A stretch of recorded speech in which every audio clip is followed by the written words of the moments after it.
Assalamualaikum warahmatullahi wabarakatuh.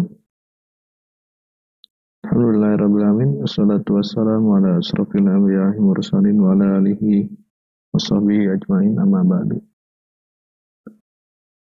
Teman-teman, mari kita panjatkan puji dan syukur kehadirat Allah Subhanahu wa taala yang mana dengan limpahan kasih sayangnya, dengan diberikannya nikmat sehat dan nikmat waktu luang, maka kita bisa kembali untuk belajar menimba ilmu. Maka sepatutnya kita bersyukur kepada Allah Subhanahu wa taala. Salawat serta salam mari kita berikan kepada Nabi Muhammad SAW, kepada keluarganya, kepada seluruh umatnya sampai akhir zaman. Untuk materi kali ini kita akan mempelajari tentang EpiInfo yang terbaru, dan walaupun sebelumnya mungkin sudah telah mempelajarinya, hanya ini akan menjadi materi yang bisa disimpan dan bisa diulang-ulang kembali agar nanti jika ada kesusahan dan mungkin diingat ketika tidak ada dalam slide, itu bisa didengarkan. Jadi materi kali ini adalah tentang EpiInfo, yang mana EpiInfo itu buatan dari CDC, ya. Silahkan kembali lagi cari di web tentang CDC-nya. Dan ini kalau tidak ada perubahan, ini yang terbaru, ya. Kalaupun misalnya ada perubahan, silahkan diperbaiki, dikoreksi, ya. Ini versi yang berapa sekarang. Kemudian untuk EpiInfo sendiri, salah satu bagian dari mata kuliah manajemen data kesehatan. Jadi selain untuk statistik dan apa-apa yang ada di dalam manajemen data kesehatan,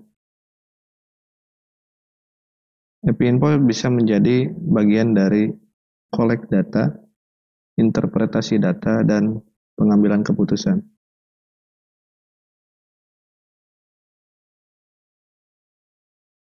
Ya, operating system yang bisa digunakan itu hanya Windows saja, ya. Hanya Windows saja. Dari mulai Windows XP mungkin, atau mungkin yang belum pernah tahu Windows 98 itu bisa EpiInfo, tapi versinya versi yang sebelumnya tentunya. Ada yang paling populer itu versi yang 3 gitu, ya. Populer pada zamannya gitu, ya. Sekarang udah versi 7.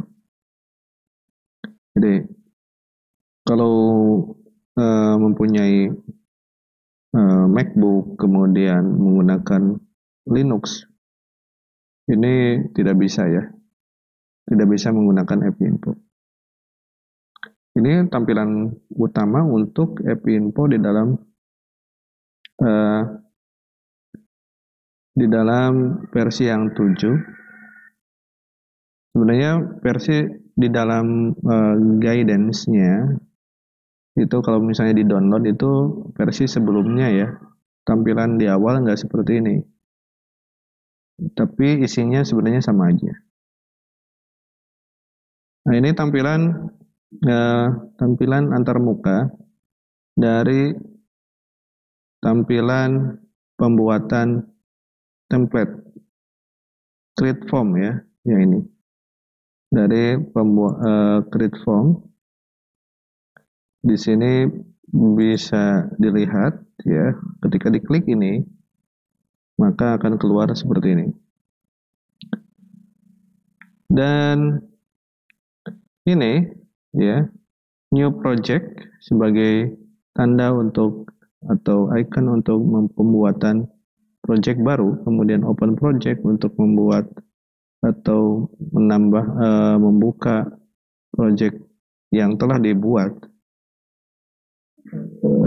Kemudian nanti kita perlihatkan ya, lihatkan seperti apa. Kemudian ini template-nya template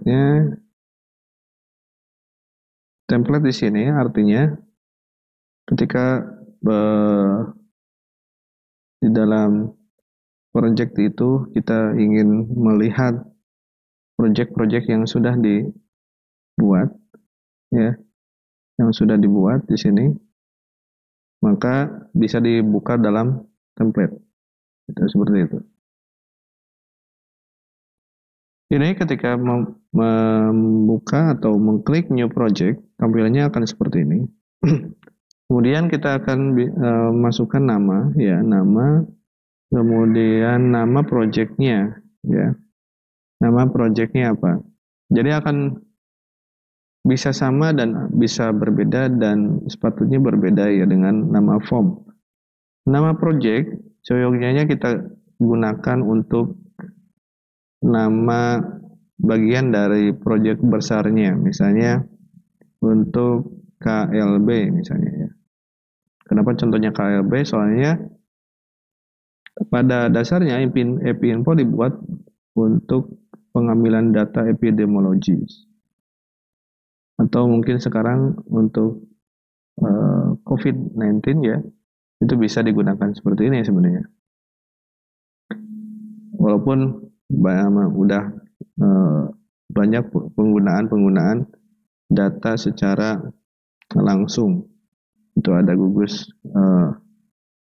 tugasnya, dan karena ini juga udah pandemi, jadi tidak bisa digunakan hanya sekedar menggunakan EpiInfo. Ya. Jadi EpiInfo ini sangat cocok sekali untuk pengambilan data lapangan. Jadi nama projectnya misalnya malaria, ada kolera, atau DBD mungkin ya. Nah, itu sebenarnya bisa digunakan untuk mencari kegiatan atau mencari penyakit kayak gitu. Kemudian location ini kita simpan untuk penyimpanan. Ya, jadi jangan sampai di sini. Gunakan drive selain C, artinya drive untuk penyimpanan data, di mana saudara-saudara menyimpan data tersebut. Kemudian ini deskripsikan, bisa disilahkan isikan bahwasanya project ini digunakan untuk apa. Gunanya adalah untuk ketika nanti di tengah-tengah perjalanan ini ada namanya sharing ya, sharing penggunaan form.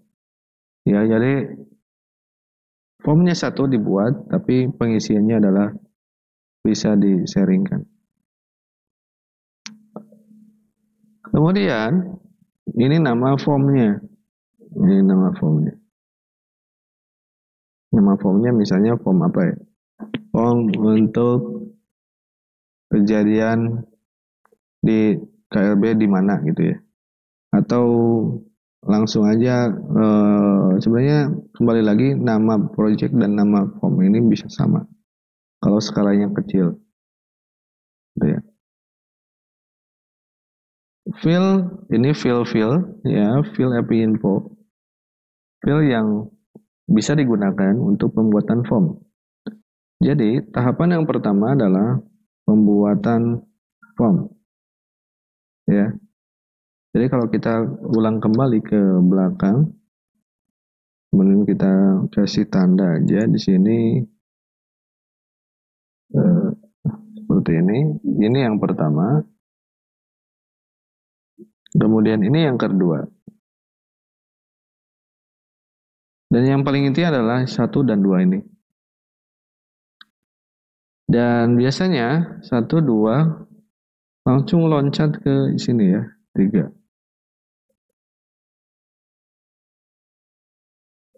Seperti itu. Satu, setelah ini, kemudian ke sini, kemudian ke sini. Kemudian kalau ini untuk penggunaan atau tools untuk pendamping ya, seperti create maps itu untuk nanti pembuatan peta di dalam sebuah form.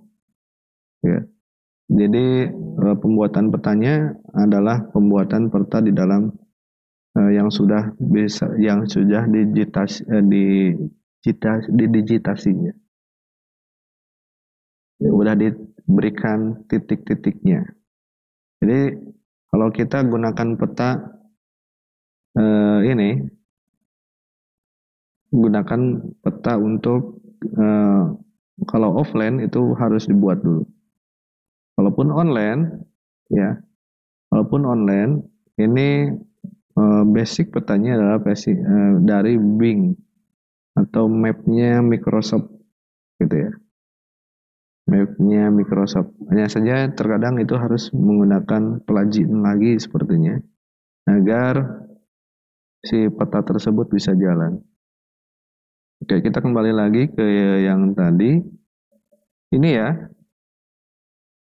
Ini fill di mana sedikit kita sampaikan tentang fill tersebut.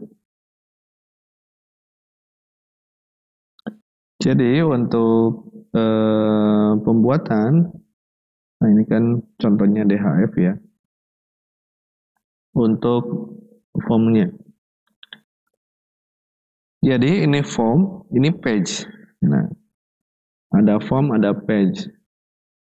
Jadi ketika pembuatan form itu bisa berbagai, bisa banyak page-nya, bisa multi page ya.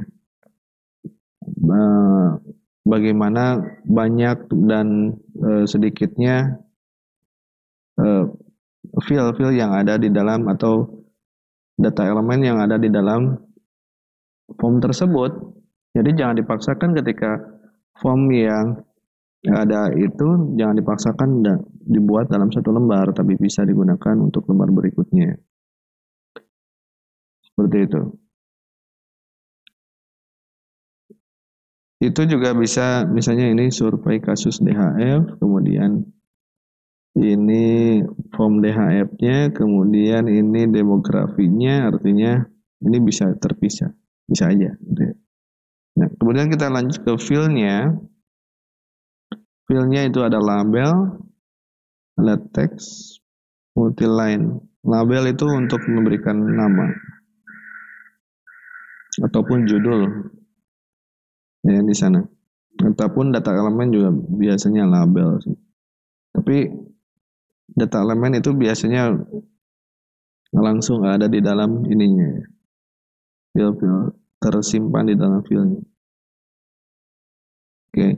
Kemudian ini ada teks uppercase, besar aja.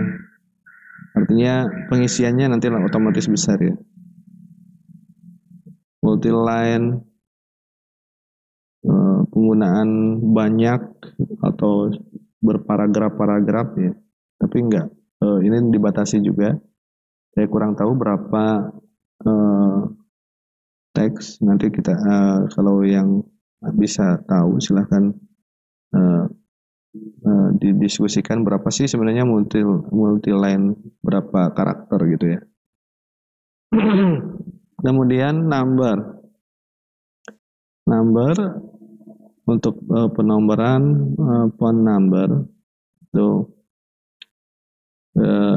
ini sama aja number gitu ya. Kemudian ada date, ada time, tanggal, kemudian ada waktu, tanggal dan waktu, checkbox.